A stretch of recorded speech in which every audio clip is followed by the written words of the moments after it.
So Curiosity Lab will have been responsible for 280 direct jobs, and in buildings that have been vacant for, in some cases, really long time. Welcome to Prime Lunchtime with Brian Johnson, a monthly podcast featuring the city manager and your host, Rico Figliolini. Taking the conversation beyond just talk, it's about getting the facts, discussing the issues, and asking honest questions of our city. Hi, everyone. This is Rico Figliolini, host of Peachtree Corners Life, and this episode of Prime Lunchtime with City Manager Brian Johnson. Brian, welcome. Thank you. Good to have you here. It's funny, we were talking just off camera a little bit about what we had to talk about close to the holidays, how much is going on, and is it quiet because there's less traffic out there? I'm thinking it's also quiet, but no, there's so much going on that I'm excited. I'm excited to hear about all the stuff that's going on here that's going to be happening in 2020, hopefully, or beginning even in there. So let's just start right into it, because one of the major things that just recently happened was another city got hit with cyber attack. And New Orleans. And cybersecurity is a real big thing. So tell us, because now the city's looking at what they should be doing, right? Atlanta happened, Louisiana, other cities. There's another small city that got hit like that recently. So tell us what our city is doing to plan for that. Well, we have had some things in place before. So it's not like, we just, a couple days ago woke up and we're like, ooh, we have to do something. Sure. Uh-huh. But, with some of the attacks that we've seen recently, we realized that we need to really take a hard look at it. So I took somebody who's currently on staff who's really well versed in this, has been his entire career, and sent him to some extra schooling, and it's Brandon Branham, the assistant city manager, right, who I gave him the collateral duty of being the chief technology officer for the city, and sent him to some extra training in things like cybersecurity. Okay. And he has come, he came back from some of that and some of his research, and we upgraded some of there's kind of like 4 legs to the cybersecurity stool. Uh-huh.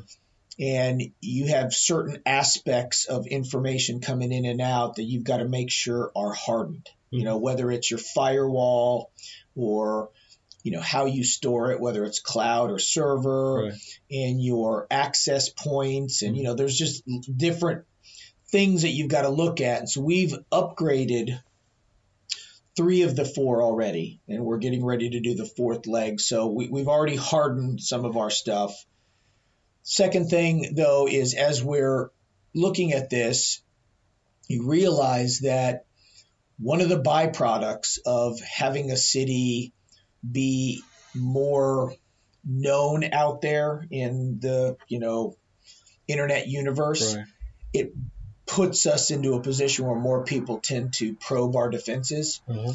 The day of our grand opening of Curiosity Lab, we had, I believe it's a 2,000% increase in hack attempts, penetration attempts, wow, at our firewall, from the day before, because we were out there. Sure.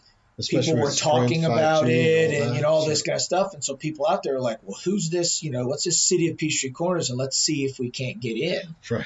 So it's an unfortunate byproduct of that. And then, so, you recognizing the risk, mm-hmm, doing things that, that preventative things from an equipment standpoint to set yourself up the best way for success.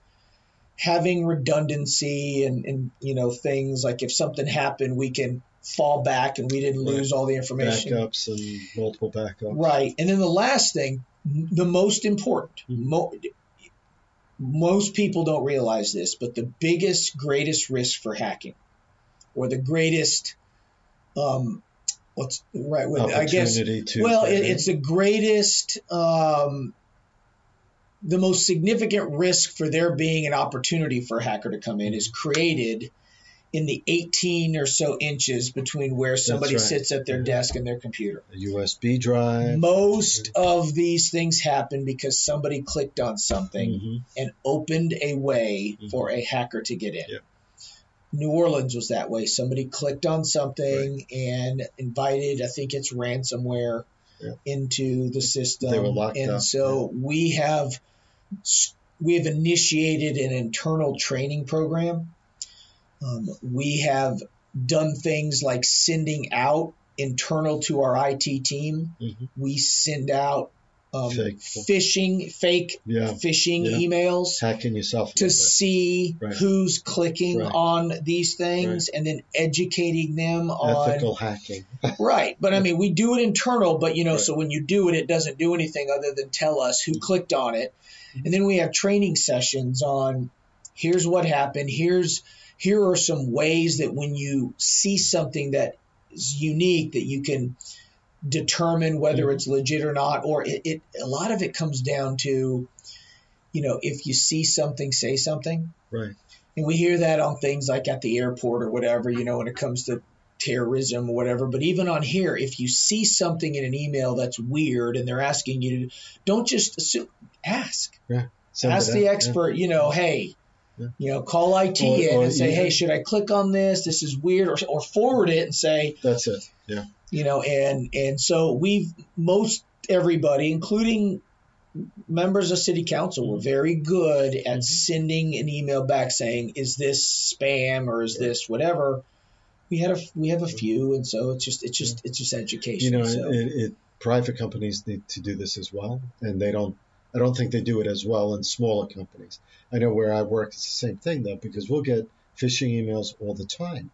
And they'll forward it to me because I'm the default IT guy that connects Lucky to you. Yes, I know. So it's like never click on anything that looks stupid. Even if it looks like an Apple paid receipt and they just want you to verify that this is you, do not click on a link. Go to Apple itself, sign in, and find out, because they'll let you know there. And most companies don't send emails out of those types of things. It's just like, but they're getting better. I mean, most phishing emails will be the standard.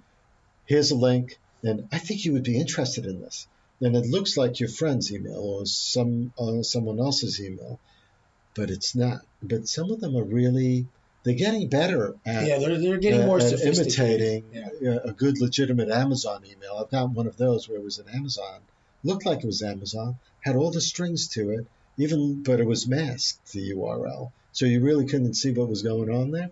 It's just like ridiculous. And people will click on those. Yes. Because if you get thousands of those, or hundreds, or 20 a week, one of them you might click on, and that's right. That's all it takes. Yeah.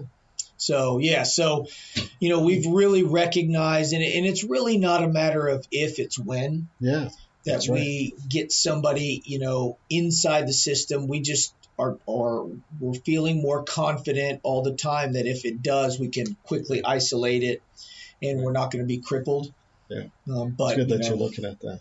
There's so much software out there that can figure that stuff out also. There is, but one of the big things that's helped, kind of motivate us maybe to get ourselves to, kind of the cutting edge of this is Curiosity Lab, just the amount of data that we're going to have generated. And oftentimes that data could be proprietary. Right. And if it got out, it could harm a company that was doing testing and data. I mean, imagine if you had a car manufacturer doing some test on, say, some advanced technology on their vehicle, and that data got out to their competitor. That could hurt them. Sure. And we don't want to be the reason why that. Right. And so we've had to really look at our data management plan and creating one with some help of some experts to make sure that we have as good of one as really, we want it to be a model. We want it to be best in show. Yeah. And it's helped, since Curiosity Lab, we've had to spend so much time on that. It's helped us apply it to the city. And your partnerships with like Sprint and other companies probably help with some knowledge base coming in, right? No doubt about it. I mean, we've taken, as you know, the stance of aside from the fact that we have the service delivery model of outsourcing, so we're very used to pulling in experts and different, but we've got experts in these very, specific technical fields, and we just pull information from them when need be. And so we have a large private network of partners that we pull from when it comes to these areas to say, look, we need to ultimately get here, help us get there because this is in your area of expertise. Cool. So moving over to from cybersecurity to camera, we talked about camera, plate ID, facial ID, security cameras outside of subdivisions. Where is that moving along? I understand January may be something that you're... Yeah, so January, I think I'm going to be presenting council with the locations on public streets that we're going to place them. Okay. And then Gwinnett County is almost ready to start receiving that data in real time. So ultimately how it'll be set up is we will have cameras at certain intersections on certain public streets. So just understand that the cameras we're talking about right now are cameras that are placed in the public right-of-way, and they're oriented on the public right-of-way. No private, property. No entries or anything. No, none of that. I mean, you potentially pick one up depending on the orientation of the camera, but it's oriented down a public right-of-way. Okay. And the purpose, and so these are video and surveillance and license plate recognition cameras together, and the data collected from it will go to the cloud. And the only one accessing this information is Gwinnett County PD. Okay. How long does it stay in the cloud? 30 days. 30 days. We will have it 30 days in the cloud, and then it'll be essentially recorded over. Okay. As day 31 comes in, day 1 gets recorded so over. Police, in case there was a robbery or burglary or shoplifting, whatever, they could probably get that data. They have enough time. 30 days is enough time. That's correct. And if it's not, we can look at what it would cost to go a little bit longer. But, as you know, storage, whether it's a server in the cloud, costs. Yeah. And so we want them to have access. So, Gwinnett County PD would have access 2 ways. One, the license plate recognition data is real time. And so if a license plate was on a vehicle that had some sort of a warrant out, BOLO, be on the lookout associated with that, it automatically sends a message to Gwinnett County PD. Here's what license plate, here's why there's a, some warrant, and here's the location. And if it's serious enough, Gwinnett County PD can dispatch officers maybe beyond where they just got it to try to intercept. Okay. There's a lot that they won't. Like, for instance, Brookhaven's probably a good example because they have this. And, they're getting, I want to say they're getting like 8,000-9,000 a month.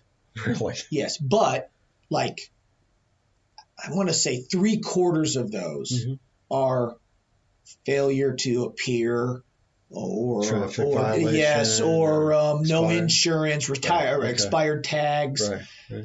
And they just don't have the resources and are not going to do anything. They're worried about ones that are associated with some violent things or Amber Alerts or things like that. Stolen vehicles. And so they'll make a decision on that. So that's real time when they get that center set up. I think it's in the first quarter of next year they can do that. And then the video data is in the cloud, and they'll just pull it if they need to investigate something that happened. They'll go back and pull it from a certain period of time, and that's it. So really, the city's putting it in as a force multiplier for Gwinnett County PD. So does the city pays for it, city maintains it, but the Gwinnett Police... Well, the city pays for it, but it's a program through Georgia Power. Okay. And so it's really a lease program. Oh, okay. And so the reason it's a lease program is because Georgia Power, it's basically considered like a service. So they do this with streetlights. Yeah. We don't own the streetlights in the city. We lease them from Georgia Power. And the lease includes, so what we pay per month per light includes the light itself. It technically included the installation of it. So the city didn't pay up front for the light. Okay. It includes the electricity. Sure. And it includes any repair. Okay. So if a street light is out, we call Georgia Power, and they go and they repair. Do they also take care of the trimming of the trees? Just They curious. do. Oh, they do. Okay. As part of that. Well, that's not part of it. They don't want their power lines Right. and any of their infrastructure affected by that. Right. So that they do that. And that's the same with the camera. So our monthly cost per camera includes the camera itself. It includes the cloud storage. Oh, okay. It includes the electricity to run the camera. Sure. And it includes any kind of maintenance or repair that needs to be done on it if it's not working right. Okay. And so we pay that, so the city will pay that, but then all that other stuff would be Georgia Power if it needs to be. So maintaining it It's amazing how they expanded their business model too, because the electricity is running 24 hours, 7 days a week on that. So, all right, cool. Well, just so that you kind of get the gist of why Georgia Power wanted to make Curiosity Lab their smart city lab themselves, because Curiosity Lab is Georgia Power's smart city laboratory.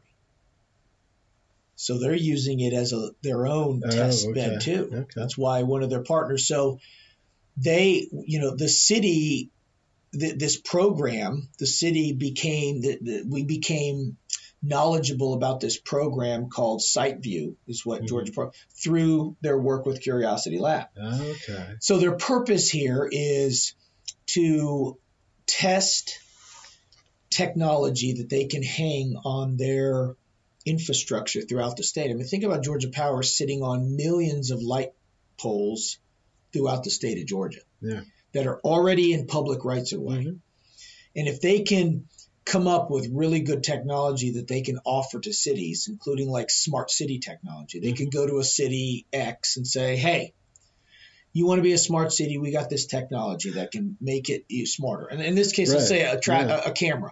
We got a video and LPR camera. We can hang on our pole, and you can lease it from us. You don't have to do anything else, and you're getting smarter. You can you can tap into it. There's all sorts of other smart city stuff that you can put out on poles, and so that's what they're testing. That's what they're trying to monetize. Something, an infrastructure, asset that they have millions of around the state, and it makes sense for them. It makes complete sense. Not only for them, but obviously to rent to other people that may have better ideas to be able to use that. And really, I mean, lease, rent versus own is an argument you can make, but to a lot of cities, that's a lot better because we pay one sum and then we have no headache. Cool. That's the same thing like that in intergovernmental agreements. You're just paying someone else to do it. Yep. You don't have to worry about it. Like the police, like the fire, same thing. Let's go into, all right. So the next thing that's coming up that you shared with us last time, but now you're going to be talking about it a little bit more, is the Revitalization Authority. Redevelopment rather. So revitalization, we're not there. So redevelopment of an area versus the other setup that we have for the town center. The Downtown Development Authority? Yeah. So tell us the difference and tell us where we're going with the other one.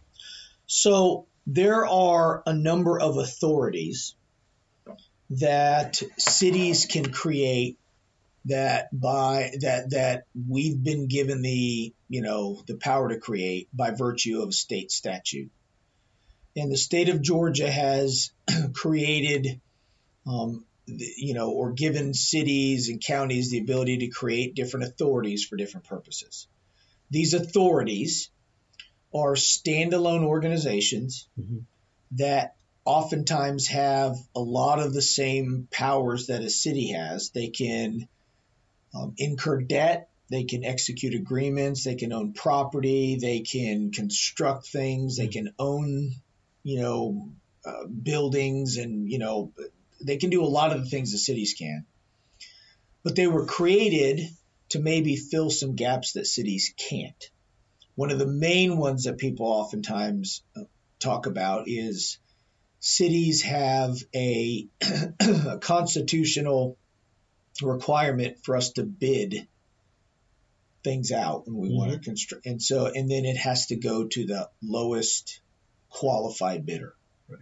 Not necessarily the best quality, but the lowest bid. Not necessarily the best, not necessarily the one that you want to work with or that's more, creative or whatever, but the lowest. So that handcuffs a city sometimes on negotiating certain deals, because I could, as a city manager, sit down in a room and negotiate a deal all day long, but I don't have the city, because I would be doing it on behalf of the city, doesn't oftentimes have the ability to execute that thing, because when it came time to do it, we would have to bid it out. Right. And that entity that I was talking to may not be the lowest bidder. So one of the ways to get, to give more flexibility for things that need more flexibility was the creation of these authorities. Okay. And the city had one initially early on. It was a downtown development authority. And it has all those powers that I just told you about. The downtown component means their area of operation was limited to what we had termed to be our downtown. Right. So we created and drew an official line that we consider our downtown, and their authority was limited to inside of that. Okay. Redevelopment authority, very similar, but its scope is for it to redevelop property that's been developed already. Okay. So no geographic boundaries, could be anywhere in the city. Or it could be geographically limited if council wanted to. Okay. It could say we're going to have our redevelopment zone is going to be here and we're going to limit it to. But they could also say the state merely says that it has to be used on property that's been previously developed. You can't go to a property that's vacant. Well, that's never been developed. Okay. That's never been. That's the case with most of the property around here, right? And so we don't have a lot of that. Okay. Most of the property around here has been developed. Right. And so we're now kind of, Fiserv is maybe one of the largest ones left, that there was a lot of undeveloped property. Governor's Lake still has some. Yeah, right. But we don't have a whole lot after that. Simpson Wood is going to be a park, so that's not going to be. That's a large tract of land. But anyway. But there's a lot of aging property also. There is.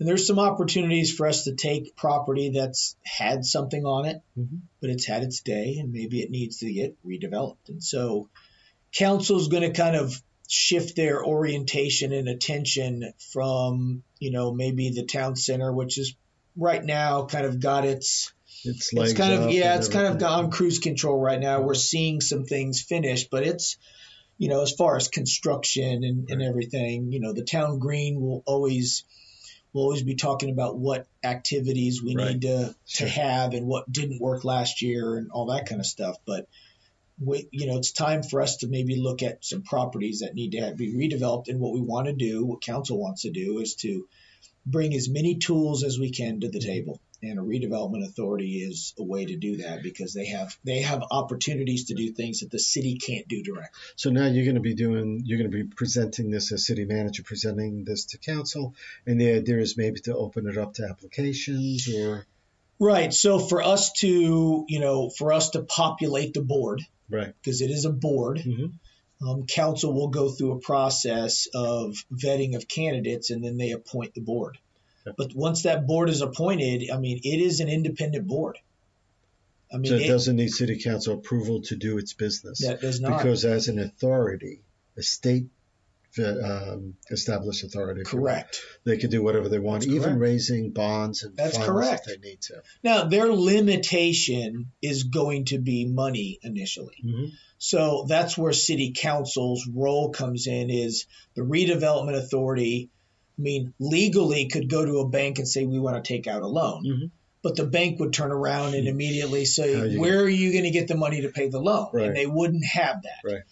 The DDA, Downtown Development Authority, didn't either until the city appropriated money and gave it to the DDA, and then the DDA bought the land that the town center is on. The city was sort of the guarantor. It was to that. Absolutely. Level. And so it may need to be that way for a while with the redevelopment authority, but over time these things start to get, so, the last city I came from was Anniston, Alabama. Yeah. And it was an old city, and we had an industrial development authority that had deals that it had done in the past that were generating a bunch of revenue. Really? they would end up constructing a, say like a warehouse, and then somebody would come in and lease it from them.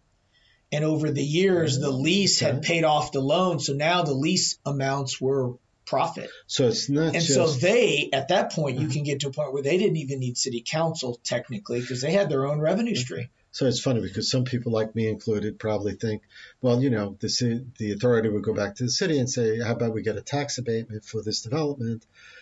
But I'm not Which they can do. Correct. But I'm not thinking that they could actually build their own facility and then get lease money out of it. So they have that opportunity too, to build something bigger, grander, multi-use, transportation-based hub or whatever.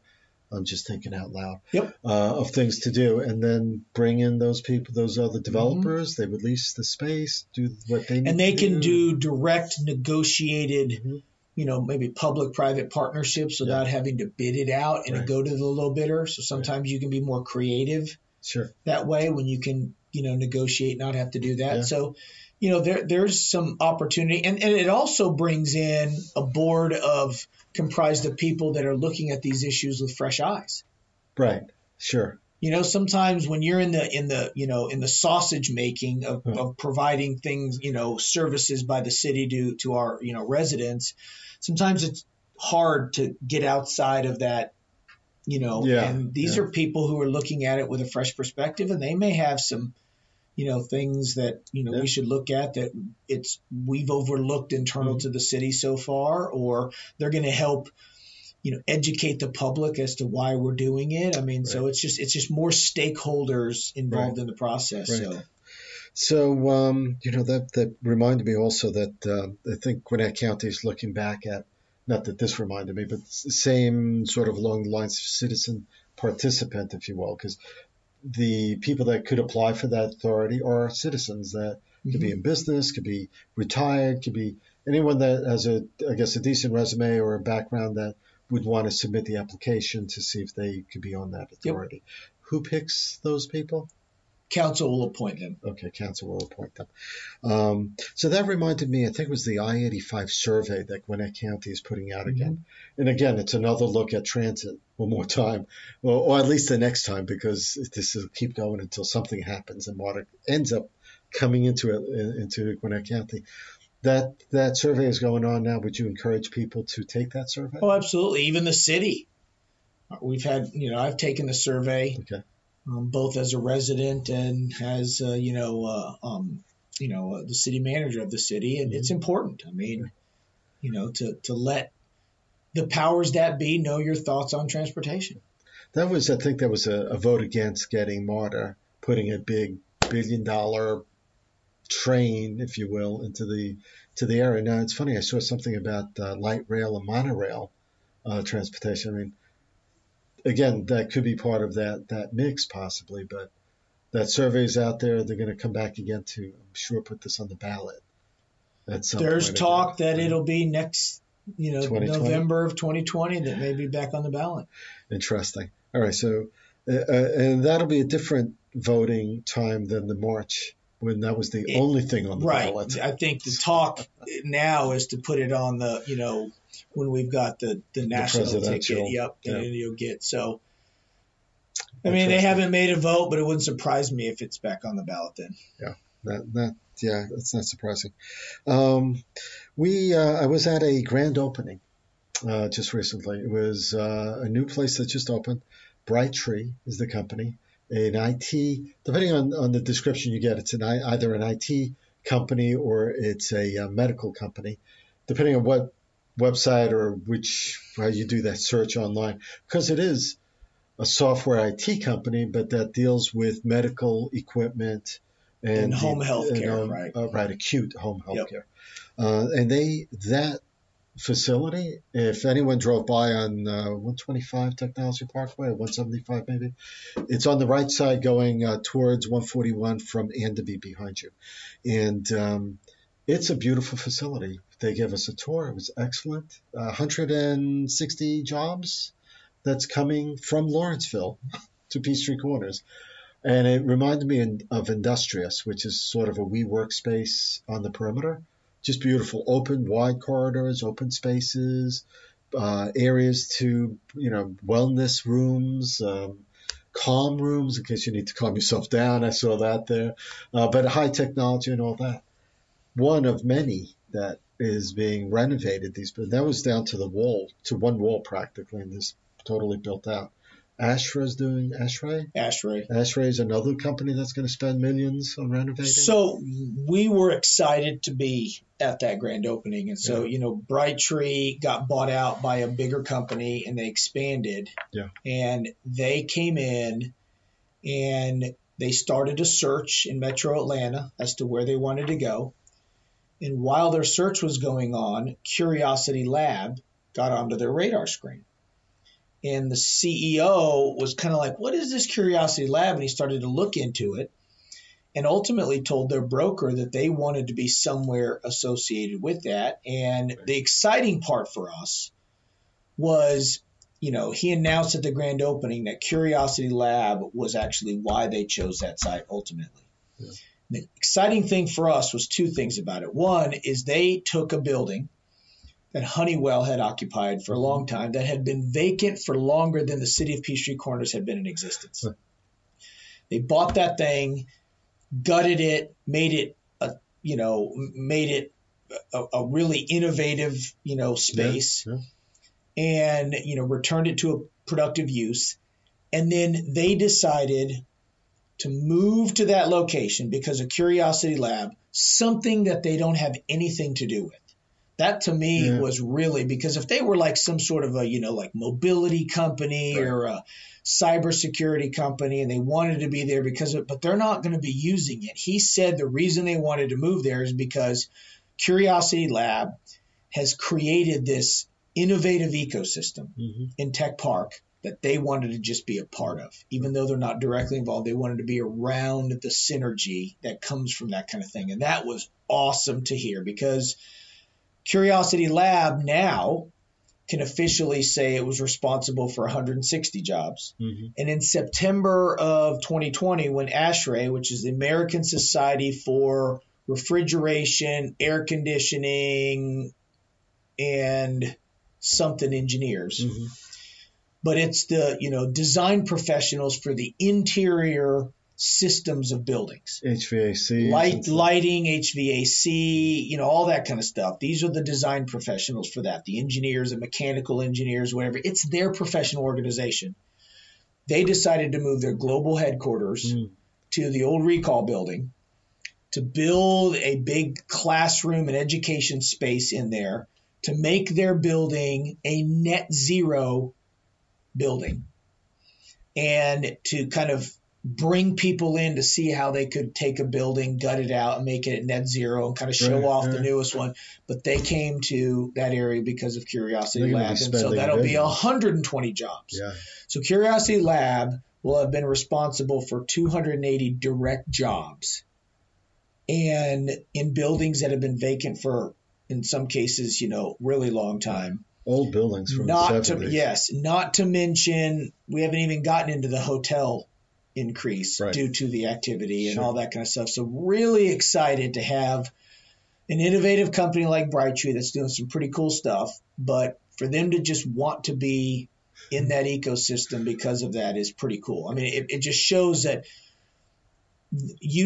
creating Curiosity Lab for the purposes of economic development has absolutely happened. And then there was a big, lastly, a big article in BizNow. Siemens Corporation is expanding and decided to stay in Peachtree Corners and expand here. And they now have 800, 900 jobs in Peachtree Corners. Big expansion within here. And they could have gone anywhere, but they decided to stay because of some things that are going on. That's a, international. That's a big company. And so it's our vacancy rates are going down. We're really seeing activity picking back up, and it's exciting times. It's not that we're Silicon Valley, but it's funny how people want to be around what's starting up as technology and mobility and all that, because you're meeting other people. I mean, that's the whole idea of WeWorkspace. That's the whole idea of the way Brightree set up their work environment, where people can talk to each other, less closed offices and more open spaces, more collaborative spaces. The idea is to be able to be out there then and talking to other people, meeting, bumping into other people, like at Anderby Brewery. You know, maybe people are going there, or other places within Tech Park, because they have synergy with each other to a degree, right? Well, I mean, even Curiosity Lab, we oftentimes refer to it like the sandbox that we created with this technology, these technology toys that we put in the sandbox, and we invited people to come play. Yeah. And that interaction is why, you know, Georgia Tech is doing initiating 4 research projects at Curiosity Lab next year in January. Really? 4 different ones. Okay. And they were in the sandbox playing, kind of getting ready for that. And Delta was in the sandbox, kind of looking around at the toys, and they look across the sandbox and like, hey, Georgia Tech, what are you doing here? And they tell them, and Delta's like, that's some cool stuff. Can we be a part of some of it? And Georgia, sure. So they partnered, and Delta now is part of some of those projects because they met because of that synergy and that's what that's all about, right? It is. That's how Silicon Valley got big. That's how parts of Boston and Brooklyn, New York, and other places that are hubs for the technology of biodiversity and stuff. That's how they got going, right? Because you get that in there. That's like Atlanta Tech Park, you know, that where this podcast room is out of here, out of Atlanta Tech Park. I mean, this is a place that also technology companies are talking to each other and learning a bit from each other and stuff. Yeah, I mean, that's the whole purpose of it, and it's working well. So we're very pleased with the progress so far. Now, you've had 7 countries in 6 weeks come to Peachtree. 7 countries in 6 weeks. I can't say that again. That's 1 a week, more than 1 a week. You've had come to here because of they have approached us with official delegations. Yes. Representing the government of a country have been here. Well, let's see, we've had, delegations from Israel, Great Britain, France, Taiwan, Canada, Belgium, Australia. Wow, pretty diverse all over the country, all over the world. Some of them had their consul generals actually part of the delegation. Or in Taiwan's case, the trade ambassador from Taiwan to the U.S. was part of that. So this isn't like some underling. Right. And they have approached us on wanting to learn more and wanting to explore maybe ways for companies from those countries to maybe have Curiosity Lab used as kind of a landing pad for companies that either want to test some things in our environment, or in some cases it's just demonstrate their product in the North American market here in, the Metro Atlanta area. And so 2 of them, Israel and Taiwan, we have executed memorandums of understanding to create that pipeline that hopefully we start seeing some, and it may be temporary, it may be just a couple of days, it may be longer, but, a couple days of these companies operating here, they're going to be eating in our restaurants, maybe shopping in our stores, and certainly staying in our hotels. Well, these are the same people, same countries that will be coming again, probably, to the 2020 Smart City Expo that's going to be happening again. Well, we just got May, isn't it? I think it's May. May, okay. But yes, it's sooner. It is. Yeah. And we just got off the phone. Artie Tandon, the CEO of Smart City Expo Atlanta, just called me 2 days ago and wanted to discuss ways that she could include Curiosity Lab in the next Smart City Expo again. She was amazing. Like, I need you guys as part of it. So we're looking at doing something. Maybe we do as part of the conference, kind of like a pitch day or a demonstration day where you could have companies come out here and for that day, they get to demonstrate to an audience of people maybe that are comprised of, venture capital money, or maybe it's representatives from some of the Atlanta headquartered companies. And they can pitch and demonstrate their product, and maybe some of those companies are interested in talking to them about, partnering or buying or using or whatever. And so, we're going to keep exploring it. But again, we're at a point where we used to be at the table pitching Curiosity Lab, saying, hey, it's going to be this really cool thing. And now it's the other way around, where people are like, what can we do to partner so that we can do some things at your laboratory? We were talking about this before we started the streaming about getting so much interest, and sometimes you have to put your hand up and slow it down a little bit and say and sort it out, because some of it's legitimate, some of it is serious, and you want to see how you want to take that, and you're also learning too. You're also realizing out there in the world there's other cities doing other things, and you're bringing back more knowledge to the city to be able to say, you know what, we can take this also and do this here maybe. And we are trying to figure out, we're wanting to do everything well, because all it takes, as you know, is one big mistake.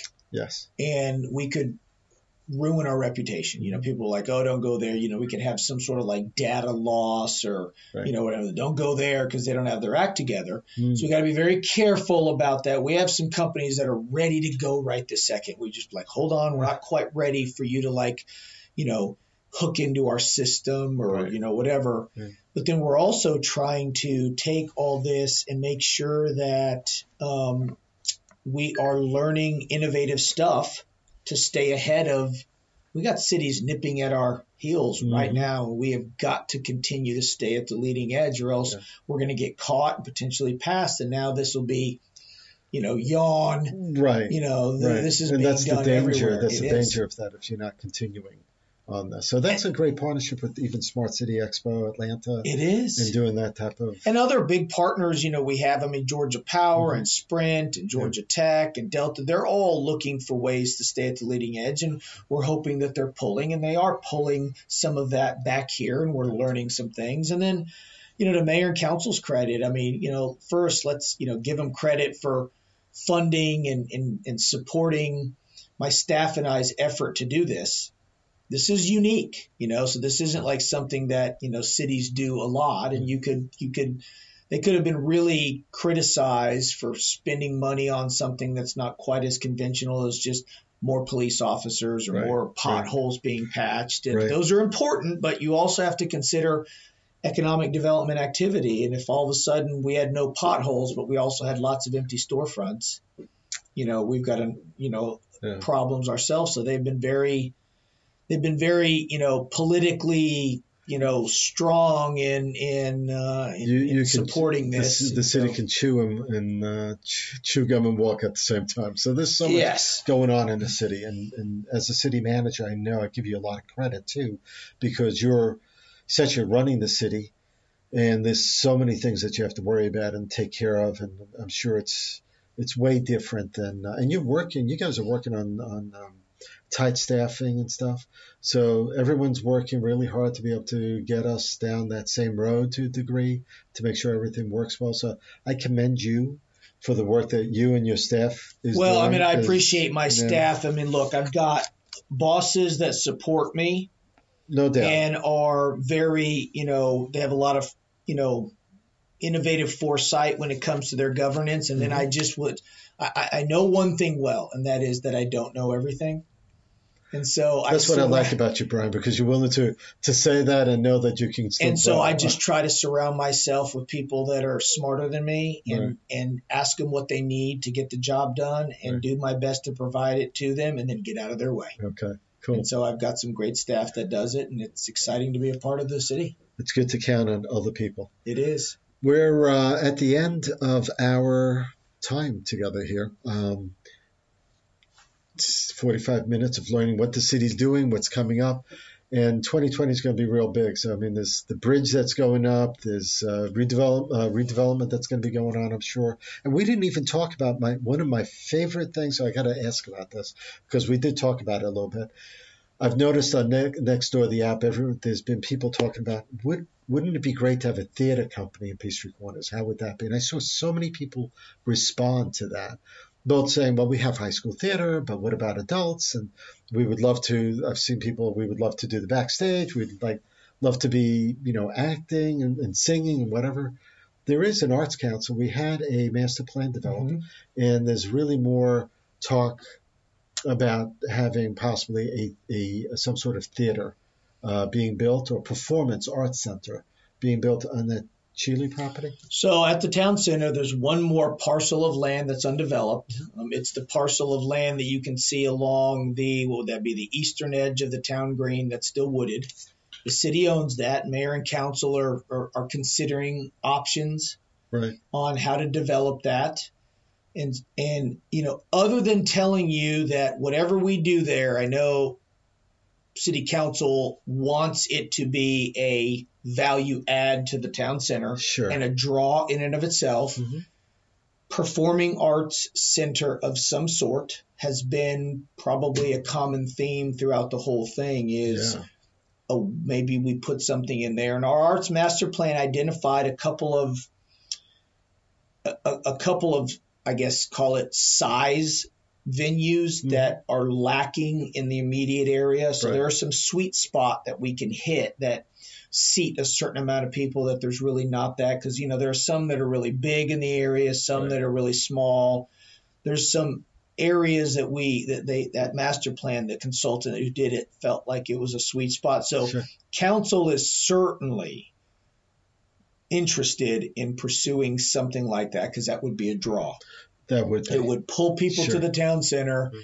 And when you do that and they're done, they want to do something afterwards. The whole reason why Gwinnett County is trying to do the Revel and everything up at the Infinite Energy Center. That's right. Is the complaint was you go to something there and when you're done, you walk outside and there's nothing around. You got to get in your car and you got to drive somewhere else. And once you get in your car, you're kind of like, screw it, we're going home. And wouldn't it be great to go to Firebird, have dinner, and then go to a play? Absolutely. And then afterwards you can leave and go back and have drinks somewhere or, whatever. And so that's the theory here. Mm-hmm. And so, mayor and council will continue looking at activating that. But that's certainly one of the highest priorities that they've talked about is trying to make that happen. I can't wait. That would be awesome to be able to have that there. I'm total advocate for that. We won't.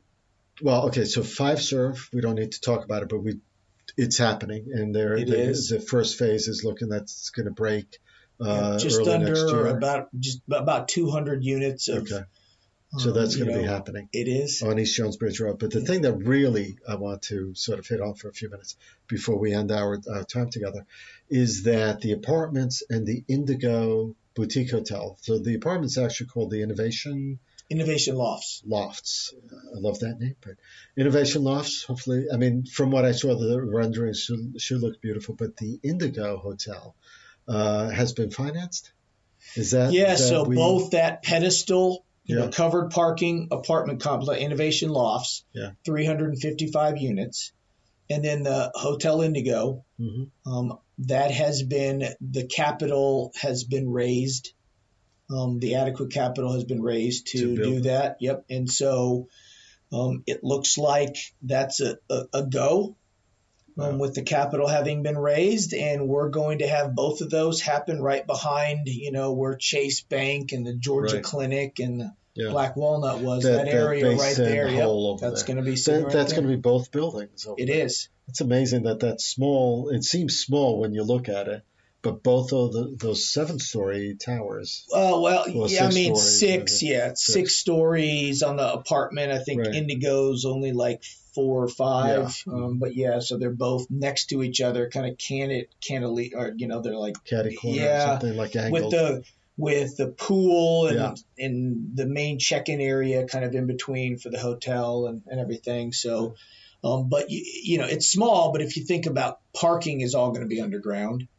Amazing. That allows you to do some things. So that's exciting. Happening. Yeah, that is exciting. I'm sure all the businesses around town center and in that whole area over there is that's the whole reason you do mixed use is because you want residential units close to where you have retail and restaurant, because that walk up convenient shopper or patron is who you want. Mm-hmm. And, the more residential units we have, the more activity, all of that, those restaurants on both sides. Because the Forum, too, with that pedestrian bridge, if you live right there, you could just walk right across there to the Forum. And That's right. You don't have to get in your car. And so we're excited about the development that's happening there. And the townhouses, actually, they poured some foundations. They have. Already, foundations are being poured on the first section of it. So those are going in. That's 75, I believe. 75, right. Townhome units right there. So interesting. It's happening. Yeah, cool.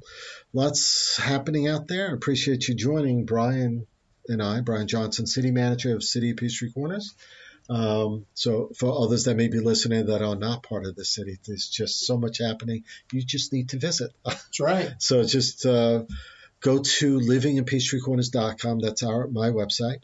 I'm publisher of Peachtree Corners Magazine. We're working on the next issue for February, March. Some good stories, a great cover story we're working on. And pick up the last issue or go to livinginpeachtreecorners.com to see it online on a digital edition of the 20 Under 20 Kids. Awesome edition. That was a cool idea that you did. That was so great to see these kids. And we had a photo shoot with these kids. Mm-hmm. They got to know each other and traded numbers and emails and stuff. So it's good. It's good to see that collaboration amongst. It's also good to see, young kids doing great stuff. It gives me confidence that the future is in good hands. For sure. Thank you, everyone. I appreciate you showing up. You've been listening to Prime Lunchtime with Brian Johnson, the City Manager of Peachtree Corners, Georgia, with your host, Rico Figlione. This show is part of a family of podcasts produced by Peachtree Corners Magazine and Mighty Rockets. To find more episodes of this show or our other podcasts, visit livinginpeachtreecorners.com or follow us on Facebook at Peachtree Corners Life.